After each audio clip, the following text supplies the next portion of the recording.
Hey everybody, welcome back to Bruno Turner, and today we're adding some style to the Jog.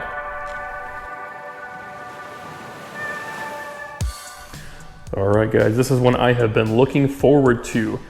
This is an undercowl from K-Style, who's a supplier for a lot of the Gentsuki House parts over in Japan. I believe this is their Style 2. I'm pretty excited about this. This will go underneath the scooter, but we've got to find a clever way to mount this, and I think I got just the thing. Picked this up on Amazon, and I'll link this in the comments, but we've got a riv nut tool with a bunch of different sizes here, and on the other side comes with a bunch of riv nuts supplied with this thing. So this should be pretty sweet. Let's get into it. All right, so we are trying to get this thing mocked up right now, and the first issue I'm running into is that it seems like this thing will only fit if it's in between the original plastics. If I try to put it on the outside, it just won't stretch around it.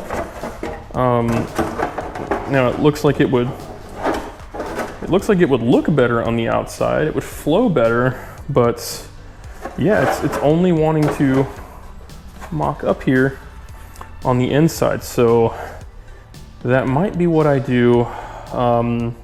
Actually, it might give it a cleaner look too. So I guess we'll see. I'm going to get in here with my Dremel, and I'm going to cut some of these ribs. I guess, you know, they're kind of like structural. Hopefully not too structural, but I'm going to trim those with the Dremel so that I can slot this guy down in there. So, yep, I'm going to do that.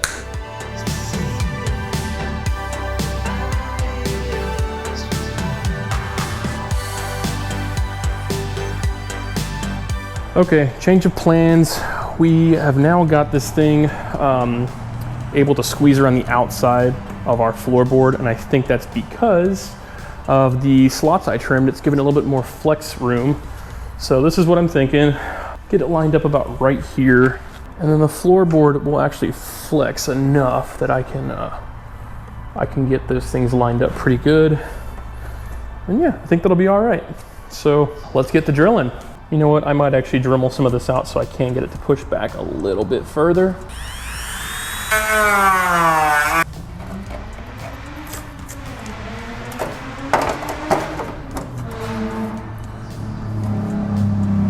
Sounds like a 350Z owner. All right guys, let's get this first hole drilled and get the pain out of the way.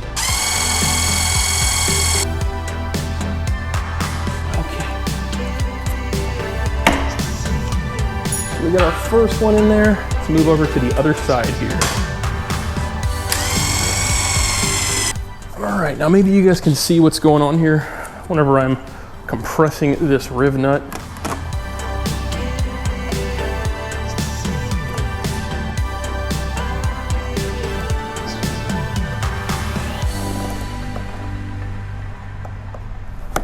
And that's pretty much it. So now what we've done essentially, we've compressed this enough to where it squeezes on the side of the plastic, and now it won't come out. So this is going to provide us with a very stable mounting point for our undercowl. All right, so we got the front of this thing mounted up. Now what we're going to do is measure out from here to here. I already did the work from this bolt to where the rear one's going to go. It's 48 centimeters. So we're going to get roughly 12 centimeters between each one for even spacing.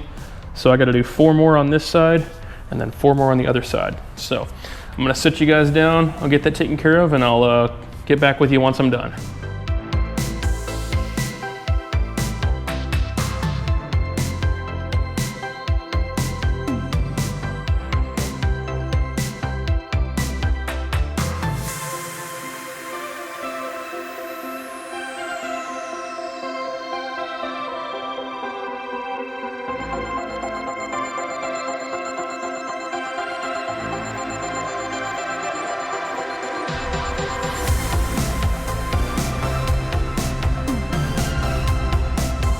All right, we got this one side done. I think this looks pretty good if I say so myself. I had a couple of screw ups, but overall, not too bad. The spacing looks right, the hardware looks great, And I can't wait to get this thing black as well, so it'll blend in. All right, that looks pretty sweet. Turned out great. Not super happy with the wrap job, but I mean, this is pretty freaking cool. Just gotta get the bike lowered now and she'll be looking right.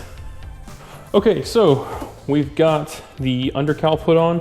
Next step we're gonna do is get this thing lowered. So I've already got the small side skirt thing, I guess you could call it, removed. We're gonna pull off the air box, get this rear coil out of here, and then I'm gonna show you guys how to take it apart and get that suspension down low.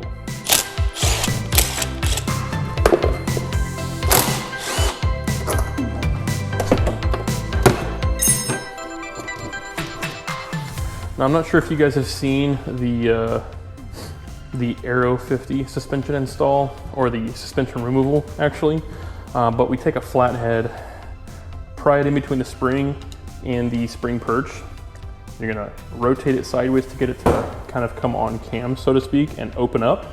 And then we can get our 5/8 wrench shoved in here and locked onto the top nut there. What I'm gonna do now is get a smaller screwdriver, stick it through here, and I'm gonna rotate it sideways to get this broken loose.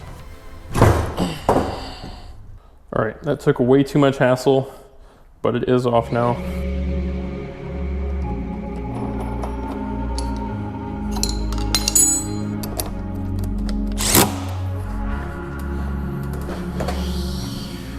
There we go, I think that's better. We're gonna have absolutely no suspension here, but that's the point, isn't it?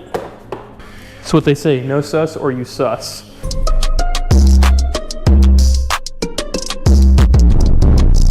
All right, let's move to the front. There we go.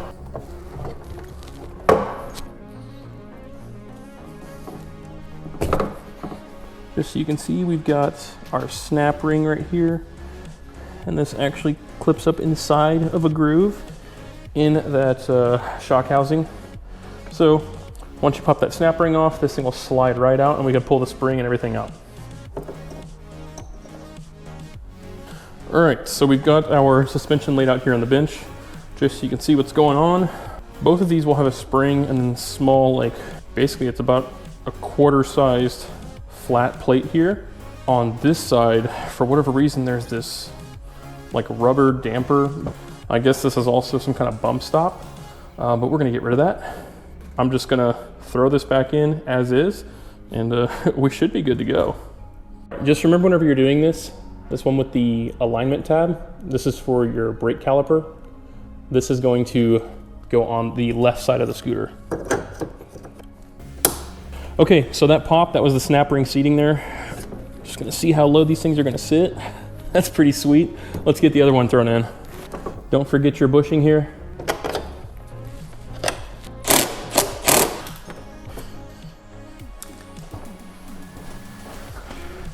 There we go. She's looking pretty sweet, man. Oh man, that's super low. Let's get this thing out in the daylight and see how it looks.